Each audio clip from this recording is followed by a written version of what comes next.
شبیر نے دیکھا کہ لان میں خوبصورت ہری ہری گھاس تھی اور ایک طرف بینچ پر بیٹھ کر اس کا چاچا کسی خاتون سے خوش گپیاں کر رہا تھا اور زہیب کان لگا کر جاسوسی کر رہا تھا۔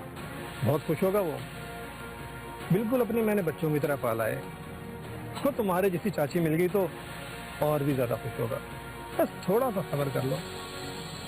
جمیل، ہماری شادی سادگی سے ہوگی، ہماری عمریں اب اتنی نہیں ہے کہ کوئی دھوم دھڑکا۔ ہاں میں سمجھتا ہوں، ہم بھی کتنے پاگل تھے، اس چکر میں لگے رہے کہ شادی کریں یا نہ کریں۔ خیر، اب میں نے فیصلہ کر لیا ہے، مجھے یقین ہے کہ بھابھی اور بھائی جان بھی ہمارے فیصلے سے خوش ہوں گے۔ وہ بھلے خوش ہوں بٹ میں خوش نہیں ہوں۔ آپ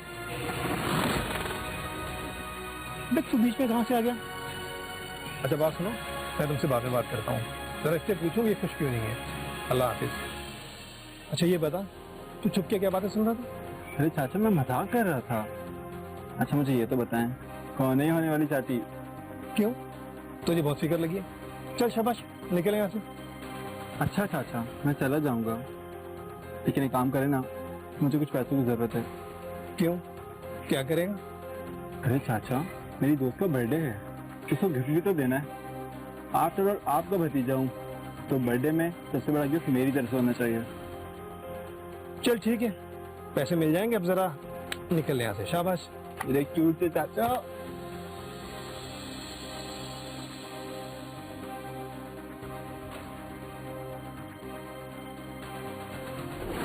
زہیب کو یقین ہو گیا تھا کہ اب کچھ ہی دنوں میں اس کا دولت مند چاچا شادی کرے گا اور پھر جائیداد کے بٹوارے میں اس کو کچھ بھی نہیں ملے گا۔ زہیب نے اپنے ہم عمر خالو کو سارا واقعہ بتا دیا۔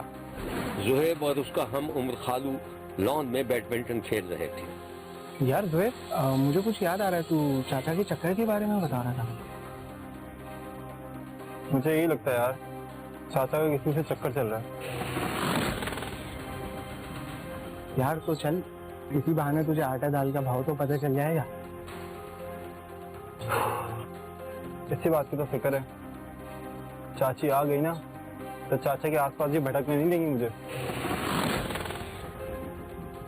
آجو چل یار، گیم کھیلتے ہیں۔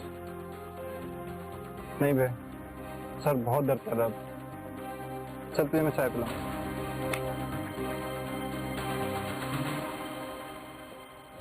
زہیب کا شک اس کے یقین میں تبدیل ہو گیا تھا جب اس نے اپنے چاچا کو ان کی ایک ہم عمر عورت کے ساتھ ہوٹل میں خوش گپیاں کرتے دیکھ لیا تھا۔ زہیب ان دونوں کو چھپ کر دیکھ رہا تھا، وہ دونوں ہوٹل کے ایک نیم تاریخ گوشے میں ڈنر کر رہے تھے۔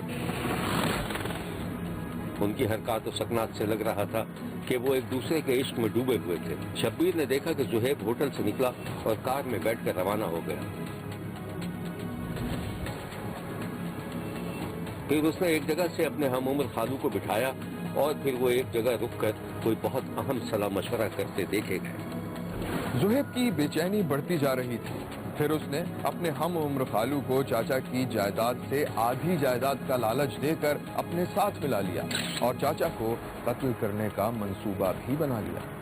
ایک دن شبیر نے دیکھا کہ زہیب کا چاچا ملک جمال اپنی کار میں کسی خاتون سے بات کرتا جا رہا تھا کہ اچانک اس کی کار کا بیلنس بگڑ گیا اور کار سامنے والے درخت سے ٹکرا گئی۔ اس روز کے حادثے میں زہیب کے چچا کی موت واقع ہو گئی تھی۔ زہیب خاصا اداس تھا۔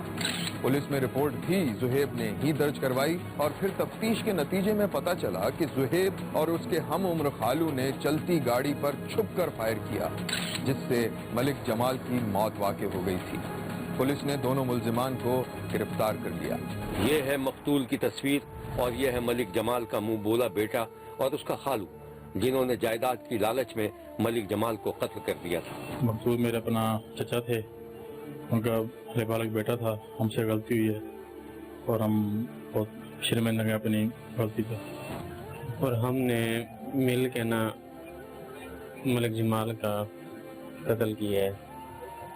وہ اس وجہ سے کہ ہمیں کچھ دنوں سے پتہ چل رہا تھا کہ وہ کسی غلط عورت کے ساتھ اس کے تعلقات ہیں اور وہ اس سے شادی کرنا چاہتا ہے اور اپنی ساری جائیداد اسی کے نام کرا رہا تھا، اور اسی غلطی کی وجہ سے اور اسی وجہ سے جائیداد کی وجہ سے ہم دونوں نے مل کے اسے مار دیا ہے۔